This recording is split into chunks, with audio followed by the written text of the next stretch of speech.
बिस्मिल्लाहिर्रहमानिर्रहीम। अस्सलाम वालेकुम। सऊदी के नाम से कारोबार, सोशल मीडिया पर दौलत के दावे करने वाले गैर मुल्की गिरफ्तार। सऊदी अरब में मक्का मुकर्रमा रीजन पुलिस के तर्जुमान ने कहा है कि 2 गैर मुल्कियों के सऊदी के नाम से गैर कानूनी कारोबार के शुबे में गिरफ्तार किया गया है। सरकारी खबर रसा एजेंसी SPA के मुताबिक ज़ेर हिरासत अफराद पाकिस्तानी शहरी है।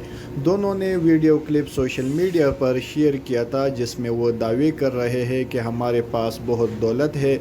पुलिस के तर्जुमान ने बताया कि दोनों पूछ-गुछ पर ये नहीं बता सके कि दौलत कहाँ से आए।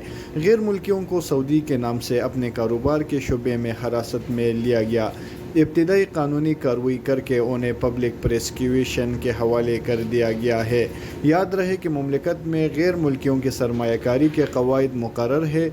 सऊदियों के नाम पर गैर मुल्कियों के कारोबार करने के ममानात है। ऐसा करने वाले कानूनी शकनी के मुर्तकिब होते हैं जिस पर कार्रवाई की जाती है।